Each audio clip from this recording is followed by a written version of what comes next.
Hello! Welcome one more time to this cozy space. I am Smallbo and on today's video I will be showing you my journal ecosystem for 2026. So, last year my main journal was the Hobonichi Techo A6, this one. I used it as a diary and I was very sure that I needed an A5 for this year because sometimes I felt like it was so small, but in the end, when I arrived to the store and I saw how big an A5 actually is, I thought, no, that's too much for me. I'll stick to the A6. I don't even think it's too small actually. I made a video talking about my 2025 journal ecosystem a few months ago, and I just rewatched it before recording this to appreciate better which things have changed during these months. And on that video I said the A6 Techo was too small and that it didn't have enough space to be creative, but I think I just had a burnout at that time. It was a very boring time of my year and I think I didn't have interesting things to journal about, still forcing me to do it every day, so I felt like the size of the journal was the problem somehow, but it wasn't. I've been using this journal as a diary, writing what I did each day, and I feel that's the problem. I felt like since I started using it this way, I had to continue till the end of the year. So I was the one not allowing me to be more creative. That's going to change this year. I still plan to journal every day, but more freely. If a day is boring but I watched a very cool movie, for example, instead of writing how boring my day was, I will write about that movie and how I felt watching it. This is what I did last Sunday, for example. Or if I made an interesting recipe, I will write it down. Similar to a commonplace notebook, more like a mix between that and a diary. Document my year, not just writing down what I did each day, but with a mix of stuff. If I want to stick something, paint something, I will let myself be more free this year about how I use my Hobonichi Techo. For example, on this date, I finished a painting that I started the previous day and I plan to scan it and stick it here. No need to write because I didn't do anything interesting that day more than finishing this painting. And speaking of painting, one of the good things I got from journaling almost every day of 2025 was reconnecting with painting. I used to paint a lot since I was a kid, but when adult life got me, I felt like I didn't have time anymore for that. Like I had more important things to do. But the truth is, painting is one of the things I love most in the world, and being forced to spend time in front of a blank page every day made me reconnect with that. It started like small doodles about something I ate and went up to creating whole illustrations of certain moments. Uh, so, yeah, I hope to fill up a lot of pages with meaningful drawings this year as well. That's about the daily pages, but for the monthly pages, I think I will do the same as last year, which is filling up every page with pictures and things related to that month, like a month at a glance thing. But maybe some months I will try something different, like I've seen people using each day for a small drawing of that day's sunset, for example, and it looks so cool.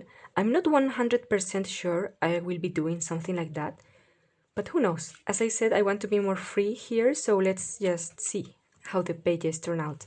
And then on these pages, I will be tracking some daily habits I have. I got this small notebook for daily habits, and it's so useful to have it separated from the main journal, but I still want to keep track here because it's way more visual. At the end of the month, I plan on coloring each habit with different colors, so it's easier to see what I have and haven't done, how consistent I've been with each habit. This is an edit planner I found at a store called Bumpodo in Japan, and I'm using this journal to not only write the things I want to do daily, but also things that come to mind that can help me with those habits, how I felt, if something was more difficult or easier than usual, that kind of thing. I hope you don't mind me censoring it, just feels so personal, but they are not crazy habits, just small things to do every day to feel more healthy and mindful. Like, for example, not sitting like a shrimp when I'm drawing. Now let's go with the Hobonichi Weeks. It's my first time using it and I'm loving it so far. I think it would be too small for me to plan my whole days here, but I'm using it just to organize my artistic stuff, like when to record, edit, or post a video, what I painted that week, if I had a commission, that kind of thing. Also, it has a lot of empty graded pages at the end that are perfect for things like ideas that come to mind, lists of things I want to try, inspiration from other people. Since I want to take all of this more seriously, it's being very useful. As for the traveler's notebook, I have both regular size and passport size, but I don't use them every day, not even every week. I am slowly updating this insert, which I took to Japan with me, and I'm loving the process so far, but I have no idea of how much time it will take. It's fine, not like I have a deadline or something. I will just keep doing it when I feel nostalgic about the trip and want to relive it. Spend some time with the journal and the junk I collected, selecting things to stick inside, pictures that I want to paint. Really, it's so much fun. And for the regular size one, I have two inserts inside.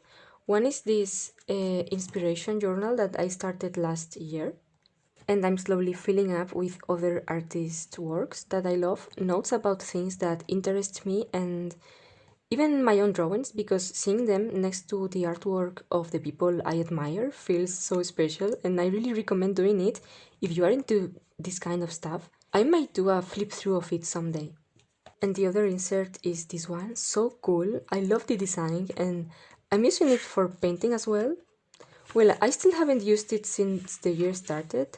I only used 2 pages of it during Christmas, but I guess I will paint here or do whatever when I feel like working on this size and format. I guess there's not a specific use to give to this insert for now. And last, I have this. This is a gratitude journal that I've been using since summer started. It was my first time doing it and helps a lot to realize how many good things I actually have in my life, even on bad days, especially on bad days. I don't use it every day, so there's still a lot of empty pages left, and I will continue using it until it's finished. But I already have this one waiting to be his successor. By the way, I wanted to say I find so cute when people call their journal a she. I'm Spanish, and in Spain we have two words to refer to a notebook: cuaderno, which is masculine, and libreta, which is feminine. They mean exactly the same, notebook, but I always use cuaderno more. That's why I automatically call my notebook a he. But, and please tell me if I'm wrong, for what I know, in English the word notebook doesn't have a gender. So when somebody says she's getting chunky, for example, referring to their journal, I find so cute because it feels like a little baby. Adorable. I might end up doing it as well. I swear, it's so sweet. Now I want to do a quick flip through of this journal. It's not finished because the time I was at Japan is not documented still, but it will be in the future, so I can show you when it's finished.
I hope you enjoyed the video.